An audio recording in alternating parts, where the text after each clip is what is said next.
کڑک کڑک نوٹ اللہ کی راہ میں خرچ کرنے ہیں، اور شیطان کہے گا کیا کر رہے ہو، اتنی محنت سے کمائے ہیں، اتنی محنت سے کمائے ہیں، کیسے دے دوں؟ دیکھو نبی نے کیا فرمایا، بہترین صدقہ کون سا ہے؟ دل تھام کے سنیں یہ حدیث، بہترین صدقہ کون سا ہے؟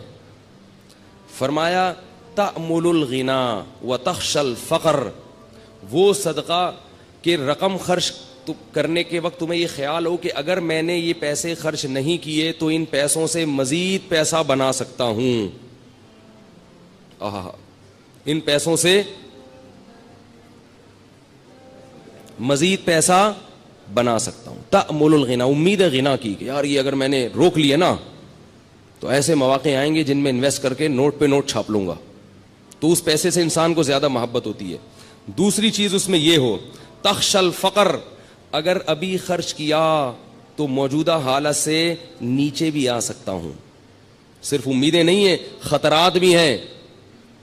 تأمل الغنا وتخشى الفقر، اور فرمایا ان تکون صحیحا شحیحا، صحت مند بھی ہو، ورنہ بعض دفعہ بڑھاپے میں انسان خوب صدقات و خیرات شروع کرتا ہے، اس کو پتا ہے اب میں دنیا سے جا رہا ہوں، یہ پیسہ میرے کام نہیں آئے گا، بچوں سے بنتی نہیں ہے، ان کو محروم کرنا ہے، تو یہ فلانے مدرسے میں دے دو اور فلاں مسجد میں دے دو۔ صحیح کا مطلب بالکل جوان ہٹا کٹا، ابھی کھانے پینے کی، لائف کو انجوائے کرنے کی عمر ہے۔ یہ میں نہیں کہہ رہا بھائی، مجھ پہ کیوں غصے ہو رہے ہیں؟ میں تھوڑی کہہ رہا ہوں، یہ کون کہہ رہا ہے؟ رسول اللہ، اللہ کے سفیر جو دنیا میں اللہ کا پیغام لے کر آئے تھے، صحیحاً، صحت مند، ہٹا کٹا، اور آج تو بڑھاپے میں نہیں کرتے، پاؤں قبر میں لٹکے ہوئے ہوتے ہیں، پھر بھی میرا پیسہ میرا پیسہ میرا پیسہ، لیکن جوانی میں کرنا اور مشکل ہے۔ ان تکون صحیحاً، 4 شرطیں۔ دوسرا شحیحاً، شحیح، طبیعت میں کیا ہو؟ بخل ہو، جان نکل رہی ہو، روکڑا، یعنی اپنی طبیعت بھی نہ آمادہ ہو رہی ہو۔ بعض دفعہ انسان میں ساری صفات ہوتی ہیں اور دل خرچ کر رہا ہوتا ہے اڑانے کا، ویسے ہی شو مارنے کے لیے، یا ویسے ہی کبھی کبھار موڈ اچھا ہوتا ہے نا انسان کا، آدمی کھلا دیتا ہے، بعد میں کہتا ہے یار یہ میں نے کیا کر دیا، اس دن میں نے اتنا پبلک کو اتنا کھلا دیا یار، میں تو مقروض ہو گیا، لیکن اس وقت جوش آیا ہوا تھا۔ فرمائے جوشیلی طبیعت نہ ہو، بلکہ شح کا کیا مطلب ہے؟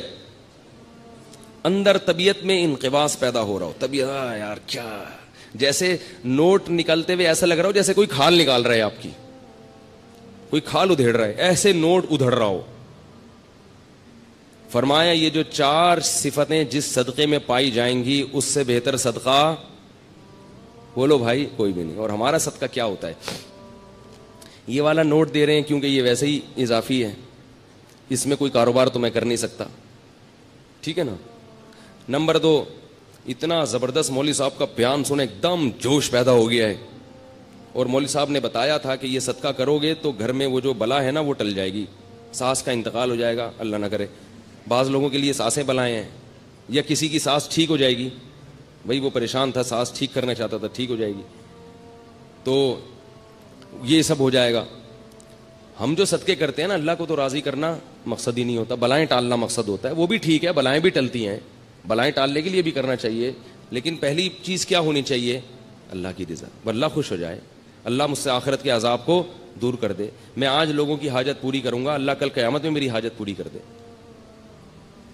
تو بھائی ٹھیک ہے، یہ والا نہیں ہوتا، اس سے نیچے درجے کا صدقہ کر لو، لیکن حدیث میں آتا ہے رسول اللہ صلی اللہ علیہ وسلم رمضان میں سخاوت کے دریا بن جایا کرتے تھے، سخاوت کے دریا۔ عجیب بات ہے، لیلۃ القدر میں لوگ تلاوت بھی کرتے ہیں، نماز بھی پڑھتے ہیں، صدقات و خیرات نہیں کرتے، حالانکہ عبادت میں تو صدقہ ایک مستقل عبادت ہے، تو لیلۃ القدر میں بھی عبادت صدقات و خیرات والی کیا کریں۔ اگر اس وقت رات کو آپ کو کوئی فقیر یا مستحق نہیں مل رہا تو کچھ پیسے نکال کے اپنے پرس میں اس نیت سے الگ کر دیں، اللہ میری طرف سے یہ میں نے نکال دی۔ اب مستحق تلاش کرنے میں 1 مہینہ لگ جائے، 1 سال لگ جائے، وہ ٹینشن کی بات نہیں ہے، الٹے سیدھے لوگوں کو نہ پکڑایا کریں. لوگ جلدی میں کیا کرتے ہیں, غلط لوگوں کو پکڑا دیتے ہیں, اس لیے کہ بھی رمضان ہے ثواب نہ نکل جائے. تو رمضان میں اگر آپ کو مستحق نہیں مل رہا تو آپ ثواب کی نیت سے نکال کے الگ رکھ دیں گے تو انشاءاللہ ثواب رمضان ہی کا ملے گا آپ کو. کیونکہ اب یہ جو آپ تاخیر کر رہے ہیں یہ اپنی سستی کی وجہ سے نہیں کر رہے, بلکہ اس لیے کہ صحیح ہاتھوں میں پہنچے, مستحقین تک پہنچے. آ گئی یہ بات سمجھ میں کہ نہیں آئی ہے؟ تو یہ والا صدقہ. اور دیکھو نبی جو سخاوت کے دریا ہوتے تھے, تو آپ صلی اللہ علیہ وسلم کے پاس تو مال تھا ہی نہیں. پتہ یہ چلا کہ سخاوت کا دریا بننے کے لیے مالدار ہونا ضروری, بولو نا, نہیں. اب آپ کہیں گے پیسے ہیں ہی نہیں تو صدقہ کہاں سے کریں؟ ایک آدمی خود غریب ہے, وہ کہاں سے صدقہ کرے؟ بھائی جیسے نبی نے کیا اور جیسے نبی نے بتایا. نبی نے فرمایا کہ تمہارے پاس اگر ایک کھجور ہے, ایک کھجور تو ہوتی ہے نا, اور اگر ایک کھجور بھی نہیں ہے تو مجھے بتائیں بھائی, کچھ چندہ وندہ کرتے ہیں اس کے لیے ہم لوگ یہاں سے. وہ ایک چور گیا نا کسی کے گھر میں, کچھ مل ہی نہیں رہا تھا, تو چور نے 50 روپے نکالے, اس بندے کو اٹھایا, بولا یار یہ رکھ. تو ایک کھجور تو ہوتی ہے بھائی سب کے پاس, تو صرف ایک کھجور ہے, اس سے زیادہ مسکین دنیا میں کوئی بھی نہیں ہے. تو فرمایا کہ آدھی کاٹ کے خود کھا لو اور آدھی صدقہ کر دو. فاتقوا النار ولو بشق تمرہ. اور قربان جاؤں محمد صلی اللہ علیہ وسلم کی تعلیمات پہ. فرمایا یہ بھی نہیں ہے, اگر کھجور بھی نہیں ہے, فاقے ہو رہے ہیں, تو پھر کیا ہے؟ صدقے کا مقصد دوسرے کی حاجت پوری کرنا, اس کو خوش کرنا نا. تو فرمایا ان تلقى اخاک بوجہ طلیق, مسکرا کے بات کر لو لوگوں سے, ایسی بات کر لو جس سے لوگ خوش ہو جائیں. لوگ مجھے کہتے ہیں نا اب جمعے کے بیان میں ہنساتے بہت ہیں, اس لیے ہنساتا ہوں کہ لوگ گھر میں رو رہے ہیں, گھر میں رو رہے ہیں, بیویوں سے لڑائیاں, ابا سے نہیں بن رہی, چاچے سے نہیں بن رہی, وہ وراثت کھا گیا, وہ یہ کر دیا, اس نے یہ دھمکی دے دی, باہر نکلے گا وہ موبائل چھین کے. کوئی ابھی جمعے میں آتے ہوئے کتنے لوگوں کے موبائل غائب ہو جاتے ہیں, روتا روتا مسجد میں آتا ہے. امام صاحب بھی اگر رلائیں گے تو کہاں جائے گی عوام بھائی؟ اس لیے ہم نے کہا بھائی ایک تھوڑا سا ہلکا ہاتھ رکھو پبلک پہ, یہ ٹینشن کے مریض بن چکے ہیں. کچھ علماء رلاتے ہیں, وہ بھی صحیح کرتے ہیں, تو کچھ کو تھوڑا سا ہنسانے دو. میں اس لیے ہنساتا ہوں کہ ہنس ہنس کے بات سمجھ میں آ جائے, عمل ہو جائے. کیونکہ آج کل لوگوں کی قوتیں بڑی کمزور ہیں اور گھر میں رو رہے ہیں. اللہ کی قسم جو لوگوں کے فون آتے ہیں میں کہتا ہوں مجھے مت رلا یار, ٹھیک ہے. ایسا بیویوں سے پٹ رہے ہیں, تو میں کہتا ہوں مجھے نہ رولا, مجھے آپ کی باتیں سن کے بہت رولا. کہہ رہے ہیں سانس آئی ہوئی ہے, جہاں نہیں رہی ہے. عجیب عجیب لوگوں کی کہانی ہے بھائی.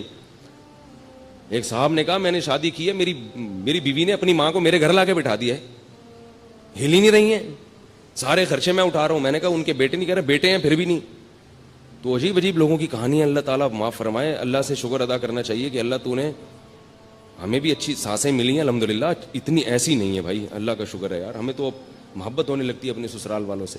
تو خیر, تو نبی نے کیا فرمایا کہ اگر آدھا کھجور بھی نہیں ہے تو کیا کرو؟ مسکرا کے بات کرو. تو یہ تو ہو سکتا ہے نا بھائی, خام خام ناک پہ مکھی مت بٹھا کے رکھو, جو ملے ذرا اچھی طرح. اور بھائی السلام علیکم, کیا حال ہے بھائی, کہاں گئے ہو بھائی, اتنے دنوں سے بڑے یاد آ رہے تھے. وہ بیچارہ خوش ہو جاتا ہے اس سے. لیکن میں زیادہ اس لیے نہیں کرتا کہ وہ چپک جاتا ہے, ٹھیک ہے. تو یہ وہ آدمی یہ کام کر سکتا ہے جس کے پاس تھوڑا سا ٹائم ہو. تو ہمارے پاس تو صدقے کے لیے پیسے ہیں نا, تو ہم پیسے پکڑا دیتے ہیں. اگر بھائی یہ پیسے لے نکل, چلو شاباش. لیکن بعض مخصوص دوست ہیں وہ مستثنا. اس سے ایک بندے یہاں بیٹھے ہیں, وہ ابھی غصہ نہ ہو جائیں کہیں.